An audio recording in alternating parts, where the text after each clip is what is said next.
Looking at characters that take value from going to Relic 9, we have to look at the unique interaction between Relic 9 compared to other Relic levels. Relic 9 gives tanks in particular a massive boost to protection, so it goes without saying that Jedi Master Luke Skywalker is the most benefited character from going from Relic 8 to Relic 9, and you shouldn't do it.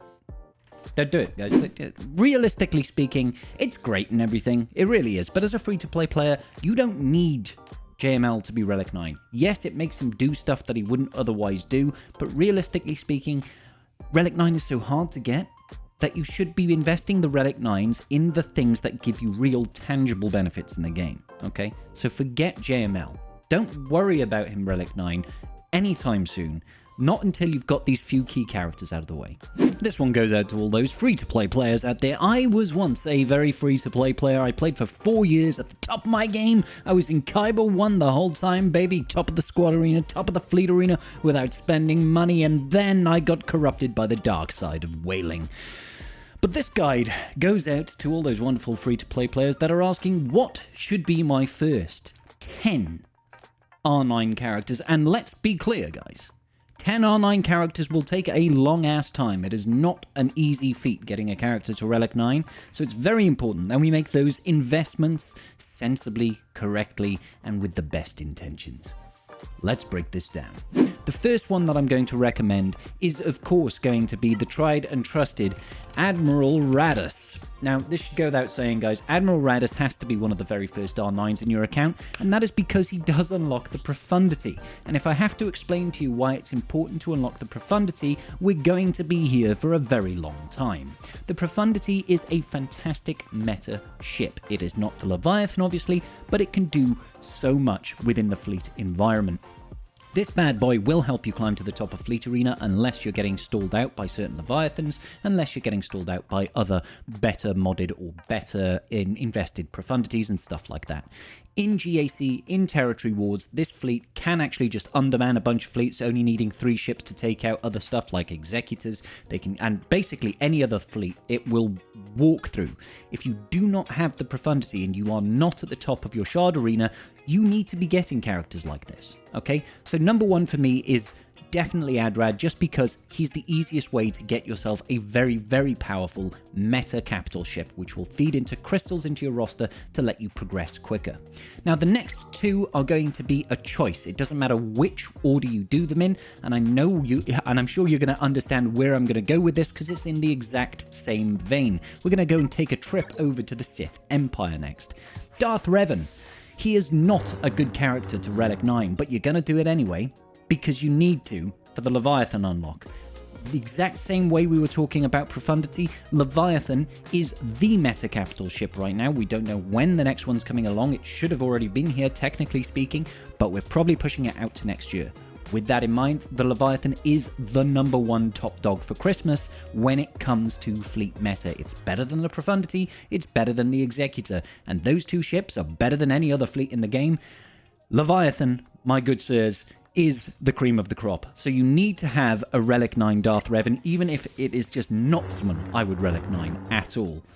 In conjunction with that, you do also happen to need Darth Malak at Relic 9 as well for the same unlock. Now, Malak is actually a better Relic 9 investment overall, so you could say perhaps this should be your second investment into Relic 9 territories, simply because he's a tank. He's a very, very good tank, so having additional stats on him, he's going to convert all that extra protection into max health and make himself even harder to take down. He is a great, great investment for Relic 9. Where are we going with this next? I'm sure you can probably guess. But there are 2 characters that have just been announced as part of the new Galactic Legend Ahsoka Tano that require Relic 9 investments in order to unlock. I put these guys after the likes of Profundity, after the likes of the Leviathan unlock requirements, simply because if you are at that position where you are trying to unlock things like this, the latest Galactic Legend, like Galactic Legend Ahsoka Tano, are not where your focus should be. It isn't. It simply isn't. If you're a new free-to-play player, the only reason you should be going after Galactic Legend Ahsoka Tano is if she is simply your favorite person in the world and you just want to do her unlock mission, you want to get her, you want to play with her. Keep that PG, ladies and gentlemen, please. That's the only reason you should be going for this. My advice to you is to get the other ones out of the way first. We don't know what the remaining requirements are for Galactic Legend Ahsoka Tano, but we do know that we need both Commander Ahsoka Tano as well as Snips as a Relic 9 requirement.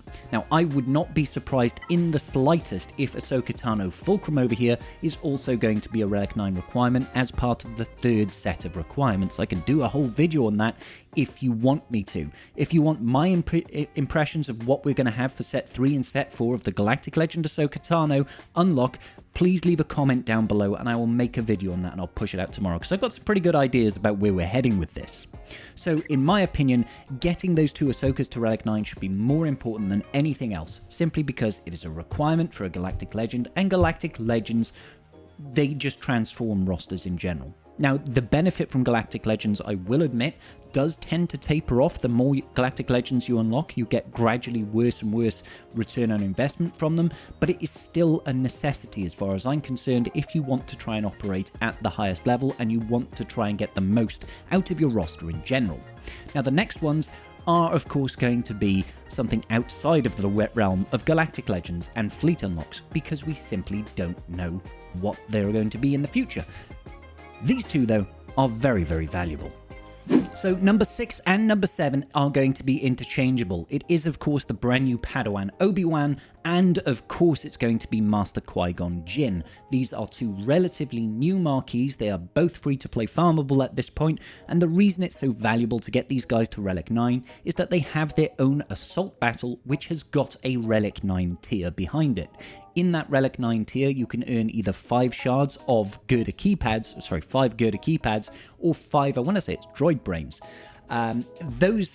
That return on investment isn't something that you typically get. It is a very rare return on investment. That Relic 9 investment will over time actually earn you back the investment that you put into these characters. It does take about a year and a half to get that return on investment, but there is no other characters in the game that you can get right now where you put that Relic 9 levels on there, you put all those extra signal data, all that extra Relic materials that you are required for Relic 9, that actually starts paying itself back. The Duel of the Fates is probably the best assault battle in the game, so having these 2 at Relic 9 as quickly as possible is going to benefit you.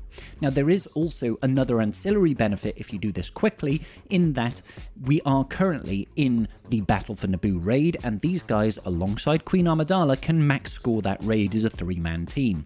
Now, I'm not necessarily going to say you should probably put Queen Amidala in as your 8th character to invest into Relic 9, but I kind of am at the same point. This only really applies, and there's a very large asterisk to this, if you are in a position to do this quickly. This raid is not going to be around forever. It really won't. Once the raid is gone, a large element of that benefit is going to disappear. Now, I'm not saying that people should start investing in Padawan Obi-Wan and Master Qui-Gon Jinn before they've had things like Profundity and Leviathan and even potentially Galactic Legend Ahsoka Tano requirements sorted, but it is an option for people. I've already taken that route and invested in it, but 1, I am not a free-to-play player, and 2, I am operating in the late game of the game right now, where I have basically everything that I need. So, now that we've discussed the fact that we want Padawan Obi-Wan, and we also want to have that rather wonderful Master Qui-Gon Jinn invested over into Relic 9, I'm sure you're going to be asking the question, who should number 8, 9, and 10 going to be? And I think we need to just get a little bit closer for this one, guys, because this is very important. Nobody. Did that make sense? Nobody, guys. Don't. Once you've got all the requirements done to Relic 9 as a free-to-play player, unless you are in the position that you are in late game and you have far more Relic 9 materials coming in than you know what to do with, don't Relic 9 anyone. Just don't. You don't need to. Save it for when we get new requirements. Save it for when CG transitions into a different part of the game, and we are slowly getting there. They are gradually increasing all of the rewards that we're getting to help us hit those higher Relic levels, but there is no rush for you to Relic 9 anything right now. Once you've got all those legendaries, once you've got that Duel of the Fates locked in, you don't need to be Relic 9ing anything. You should save it for when we get additional requirements, like Galactic Legend Ahsoka Tano. Set 3 and Set 4, we may well have an additional Relic 9 there. We're going to have another Galactic Legend fleet come to the game soon. We're going to have an epic confrontation for Balin's Skull very soon. Any one of these could very easily have one or more Relic 9 requirements as part of the unlock. You shouldn't be worrying about trying to put Relic 9s on your roster, like your JMLs, like your Layer Organas, like any tank that you're thinking of. Don't worry about it. Save those resources so you'll be able to jump on the things that need it at a faster pace, because Relic 9 is expensive, and you want to be there to be able to put it on as soon as possible. Jump on a new flea meta when you can, as soon as possible. Jump on a new Galactic Legend when you can, as soon as possible. That's where you should be thinking about investing. Now, it's a completely different scenario if you're a pay-to-play player, or if you're a late/endgame player that is actually working at that top end and you're working towards endgame stars in TB. Just a side note, TB is not worth investing a bunch of Relic 9s in your roster. It just isn't. The return on investment is awful. You never really earn anything back from that. It takes you years. By the time you've earned it back, you will be on a new TB with Relic 27 on it or something like that. So just to recap here real quick, before you grab the fire and the pitchforks and you're like, down with Scribble, how dare he tell me what to do with my roster. This is just generalized advice, guys, for people that want to try and be at least a little bit efficient with the way they're doing things. If you have already... I've got Gar Saxon at Relic 9, damn it, and half my Phoenix at Relic 9. But I'm not a free-to-play player anymore. Like, you can do this stuff for fun. There's nothing stopping you. But if you want to invest it correctly, if you want to invest it with the best return on investment and the best sort of... efficiency towards your roster goes, you don't need to Relic 9 anything in the game. Nothing needs it outside of direct requirements, okay? So, let me know in the comment section down below, what is your worst Relic 9 character, so I can like it and laugh at it. Alright, cool. I'll see you all in the very next video. Peace out, and a huge shout out to my wonderful patrons. Big love, y'all. May the Force be with you.